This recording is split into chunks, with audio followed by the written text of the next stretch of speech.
Hey everyone, welcome to At Home. I have a super fun project to share with you today.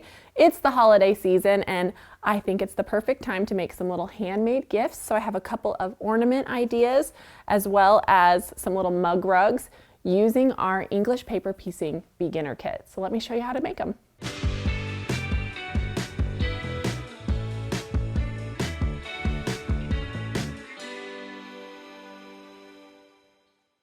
All right, to make these little projects, you're going to need a couple of things. You might want to pick up our English paper piecing beginners kit. It has everything you could possibly need. Let's go ahead and open this up and see what comes inside.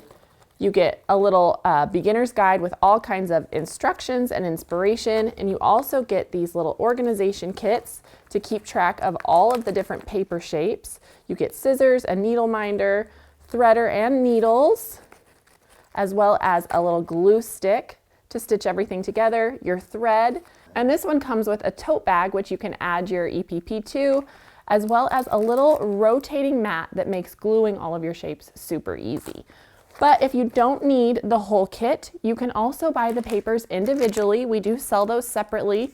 And another thing that I really enjoy are the EPP templates that you can also purchase separately. This is great if you want to try your hand at any fussy cutting. For our little snowman ornament, you're going to need some white 5-inch squares as well as a couple of spools of your pearl cotton. I just did black and orange to make our cute little snowman face. And then for everything else, I used our Christmas in Quilt Town 10-inch squares. These are so cute. And then for the mug rugs, I backed them with some of our Christmas felt packs. So that's everything you're going to need, and let me show you how to make them. So up first, we're going to make this adorable little snowman ornament. And so to make that, you're going to need the 1.5-inch hexagon papers, as well as, of course, your white fabric and those pearl cottons, as well as your glue stick. But I did want to point out just a couple of ways to do this. So if you don't have the templates, you're going to set your paper template on here. And because I want to stitch on this first, I need to have at least 3/8 all the way around. So I can just use my ruler, and sometimes even putting a little dot of glue so your paper isn't sliding on you helps. So we'll put that there. It'll secure it in place for us. There we go. And then I can come out here and just draw and use my template as that guide to just make sure I have plenty of extra on all sides at the end.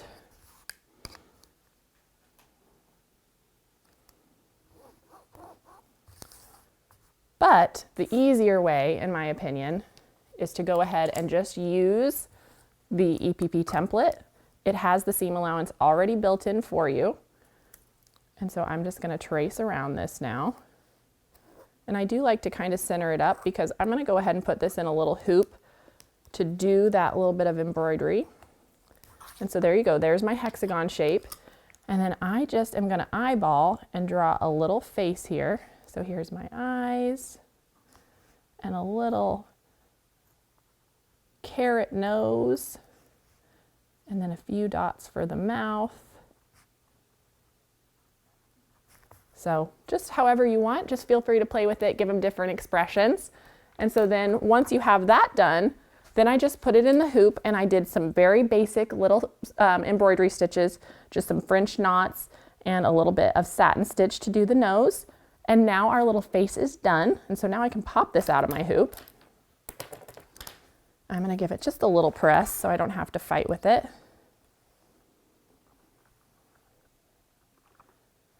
Here we go. And now we can use our template again, and we can cut out right on those little lines that we drew. Whoops, throwing things. There we go. And so we can use our rotary cutter or scissors. Of course, you could totally just use scissors since you've marked it. But sometimes having that rotary cutter just makes it go a lot faster.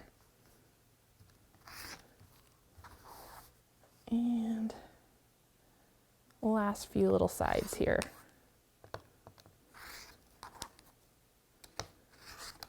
Perfect. Whoops, got one little thread caught. All right.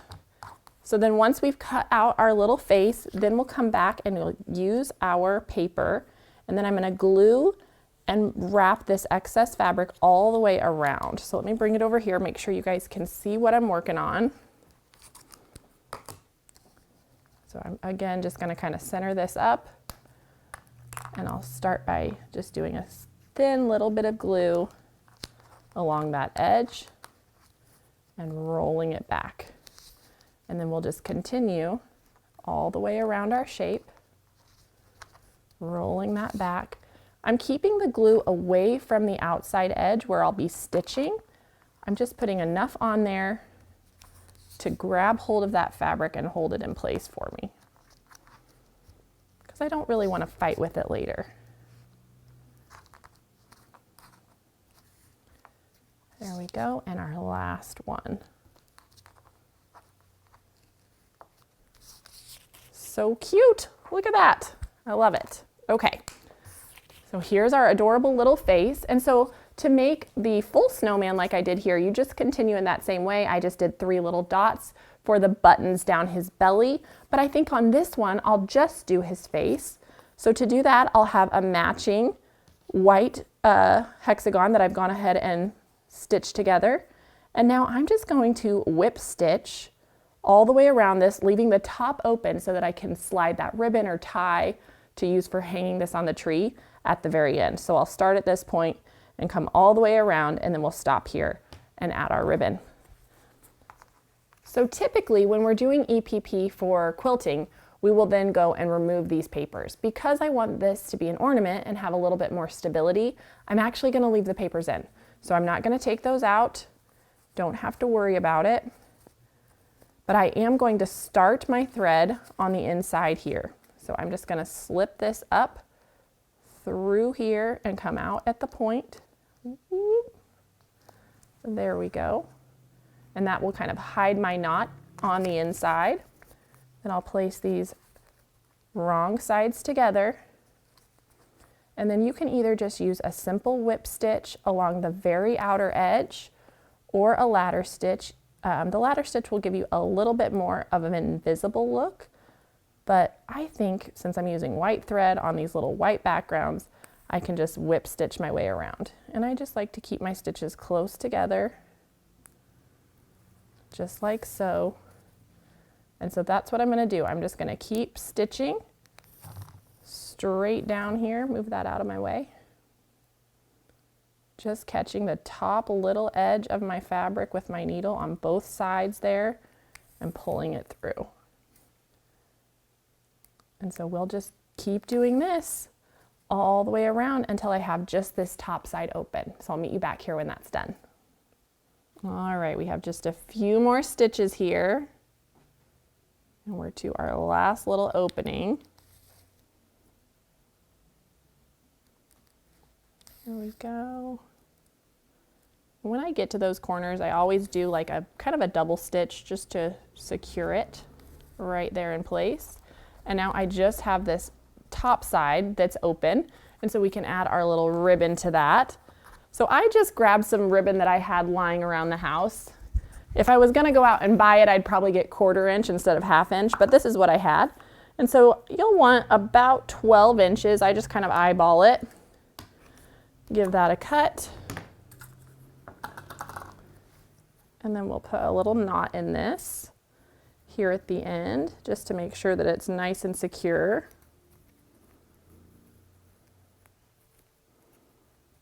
There we go. Slide that down. And then I'm just going to tuck this right inside here. Ooh, maybe, there we go. Ooh, it's fighting with me. And now that I have that sandwich inside, I can go ahead and finish stitching all the way across. So let me just do that. And I just poked straight through the ribbon to keep securing both sides together. I didn't do anything fancy to finish it off. And so we're just going to stitch through.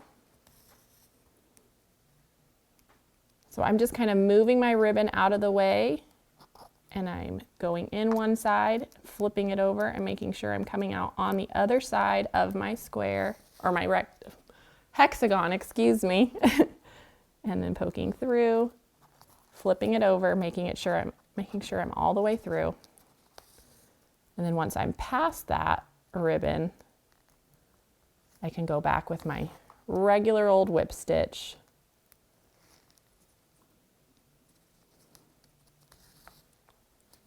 to just finish this off.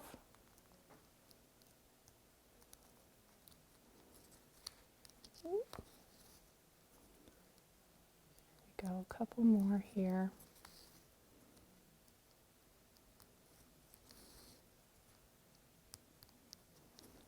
There we go. All right, so I'm going to take one last little stitch through this outside corner, and I'll knot this.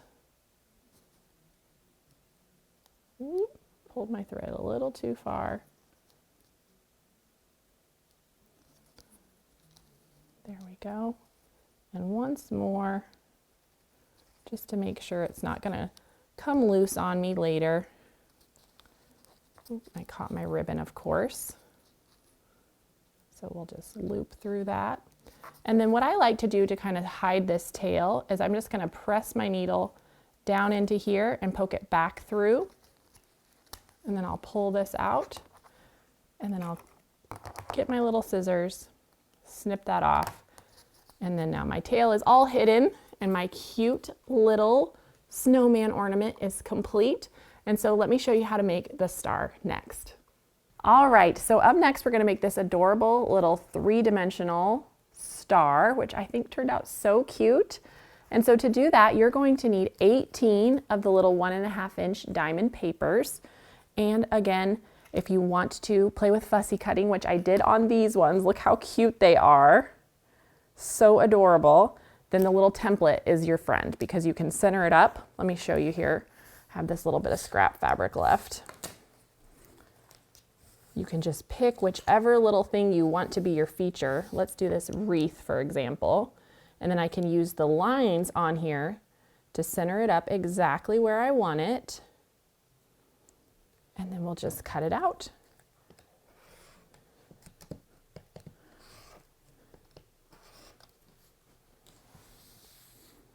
Spin that around.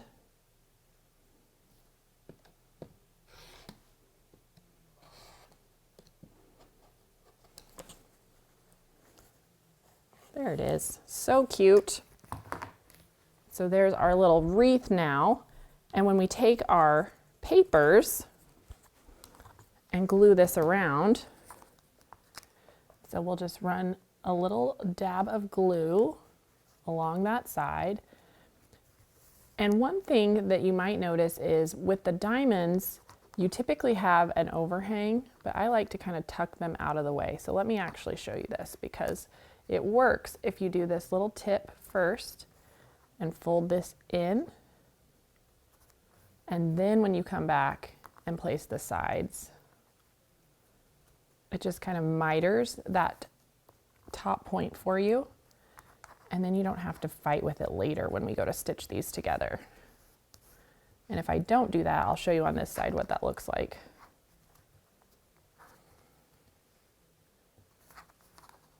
Then we'll have this little tab that hangs over. And so by tucking it away, I mean, it's fine either way, you just have to kind of manage it when you're stitching.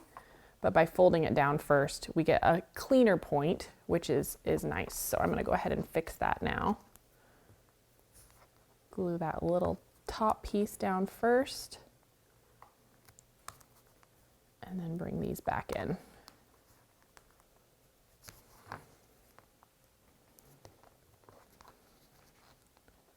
There you go. And you only have to worry about it on these two sides. It just automatically works on these ones. And so let me go ahead and do one more of my little red snowflake print here. Just show you again. Center that up, a dot at the tip, and then come all the way around. Go ahead and do this other side.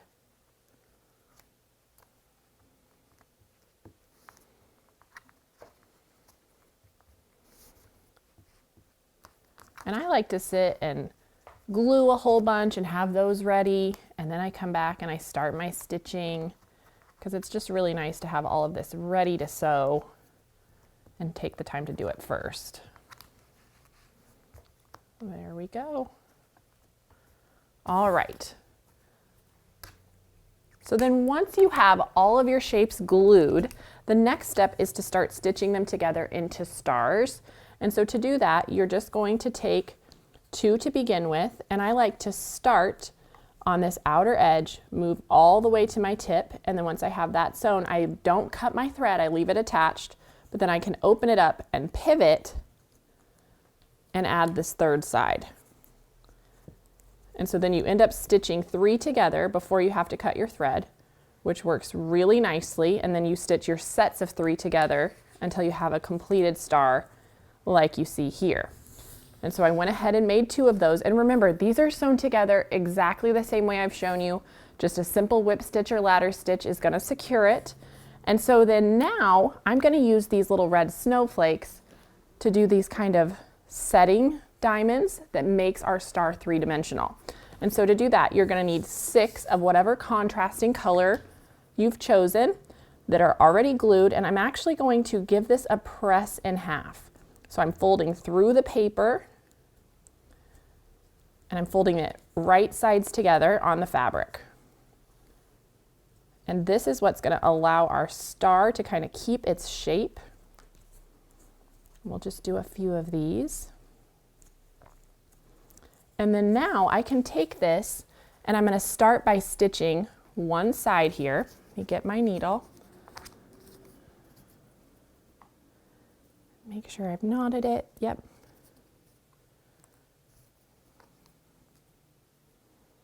There we go. And so I'm going to go ahead and put my needle through just like I showed you before. So I'm coming right up through the point, hiding my knot behind in the fabric. And then I'm actually placing these wrong sides together again. And we are just going to start stitching these together. So just like so.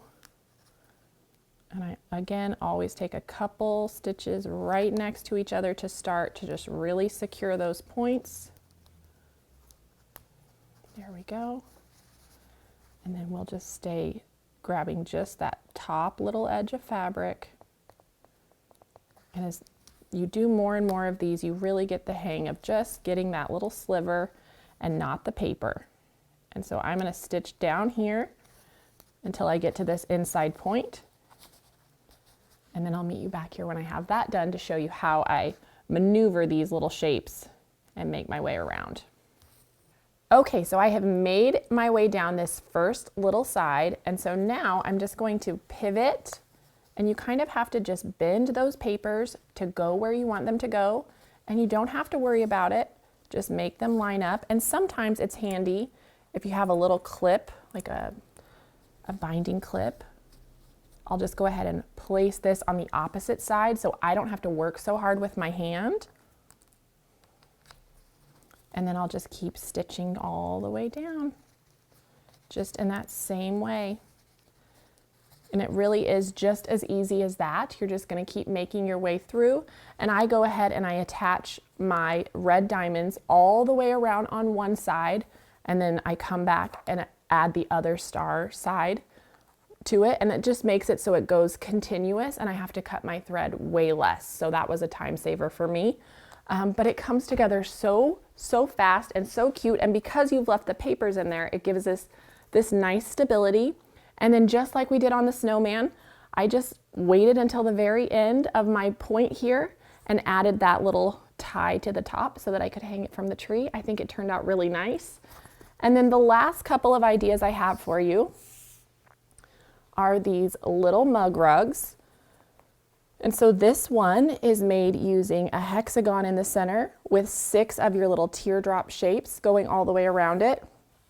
And I did take the paper out of these, and then I just top stitched it on my machine to secure it, but I've also done it where I've hand stitched the whole thing. So totally up to you, whichever you want to do. And I just stitched it onto that felt and then left about a 1/4 inch overhang all the way around. I thought that was really cute. And so that's probably what I'll do with this one as well. And so let's talk about removing the papers since we didn't do that on the other ones. I've gone ahead and removed a few of these, but then I'll just fold back the edge of my fabric, usually on the inside edge since that's where I have more seams together. And then I'll pull those away. To remove that, go ahead and get this middle one out as well. And just be gentle because you don't want to break your stitches. But then once I pop those out, I like to take it over to the iron. And I'm just going to fix all of these little corners here. Make sure everything's going to lay nice and flat before I go to add it to my felt backing. So I usually press it from the back once. And then I'll flip it over, make sure everything looks nice, and press it from the top as well. And so this is just like essentially a little grandmother's flower garden block. So if you wanted to make a bunch of these, you could set it together in the cutest little Christmas quilt. But if you're just getting started, these little projects are so fun. So I'll just center this here on my felt. And so then you're just going to top stitch all the way around that, either by hand or with your machine. I would do it on machine just to make it go quicker. And so you can use whatever stitch you like, a straight stitch, blanket stitch. It'd be a great chance to use those fancy stitches, maybe even have some snowflakes in there or something, and just connect it to that felt backer. And then again, we're just going to use our rotary cutter or scissors to trim away, leaving a little bit of excess. I like how that looks, to just have it, frame up our block a little bit.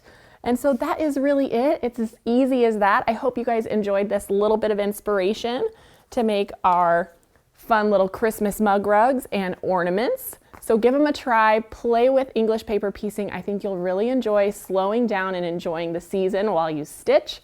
So have fun. I hope you enjoyed this tutorial, and I'll see you next time. Hey everyone, thank you so much for watching at home. We're so excited to be almost 1 million quilters strong here at Missouri Star. And so if you haven't already joined our family, be sure to subscribe and hit that notification bell so you can be notified of all of our future tutorials, and we'll see you soon.